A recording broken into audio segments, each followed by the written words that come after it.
Hey everybody, Jim Powers with MaryvilleSaints.com and Saints Vision, as we are starting to come into the part of the year to where there's a lot of activity going on in the athletic departments, a lot of teams that are getting ready to finish their seasons but also start seasons, and one of those teams is our first ever lacrosse team, and joining us is our head coach, Phillip Newton. And Phillip, practice has been going well. You guys have been able to get outside. It's been an unusually warm January. It's always 75 and sunny, right?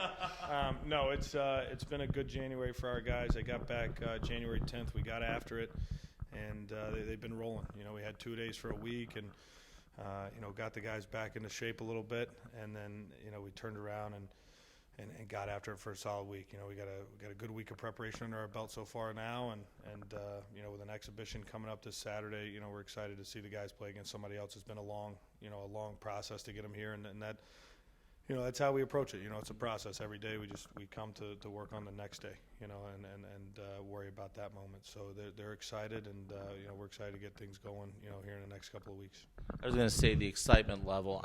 I know since everybody got on the campus back in August, it's just been building, and I think it's starting to get to that fever pitch to where we're 3 weeks away from the season opener, regular season opener, exhibition, some 4 very good exhibition games.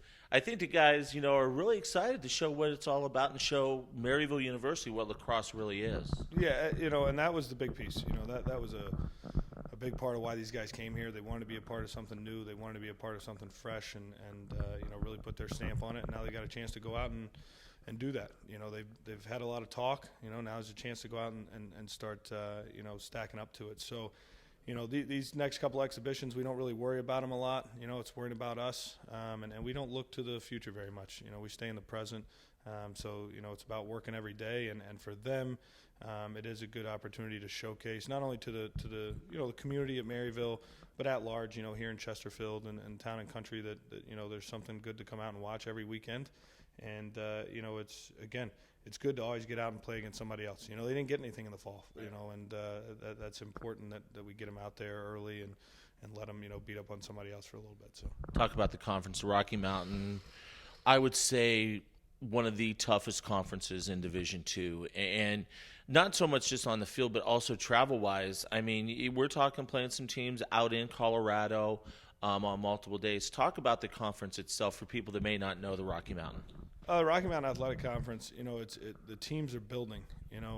With Colorado Mesa and Westminster, they had good runs last year. They'll certainly, Colorado Mesa's in the top 20 this year, and Westminster's kind of on the outside looking in. But other good teams in there. Rockhurst, is very talented right out in Kansas City. Adams State's, going through a coaching change, but, who they hired is very qualified to, take them to the next level. And, Colorado State Pueblo has been building. It's a challenging conference, because of travel, but it's a challenging conference because, everybody's, wants to win, and they're all good coaches. They're all coming to work every day, and they're all putting a lot of work and, into, making their teams better, developing their guys. And so, it's a challenging conference in a number of ways, but at the same time, it is challenging for our guys to show up and understand what a bus ride is, to have an away trip for the first time. And so, again, it's just experiences, man. It's a great time for our guys to come together and really grow as a team. So it's a challenging conference in a number of ways, but, again, challenges that they can handle. That's why they're here. Me and you know those bus rides. Right. They don't know those bus rides yet. No doubt. I mean, some of them are a little longer than others, but again, it's a chance to get out and play some really good teams. And again, bus ride shouldn't matter. Go out, compete against who you compete against, and have fun with it. Awesome stuff, Phillip. Exhibition on Saturday. We're looking forward to it, and we'll start talking here on a weekly basis. Awesome. Sounds great. Appreciate it. No problem. Phillip Newton, our head lacrosse coach here at Maryville. Saturday afternoon, 2 o'clock, exhibition game here on campus. If you want to come out and check out some great lacrosse action, you'll be able to see the team in their first time taking on somebody else right here at Maryville Field. For Coach, I'm Jim Powers. Thanks so much for tuning in to MaryvilleSaints.com and Saints Vision. Have a great week, and as always, go Saints.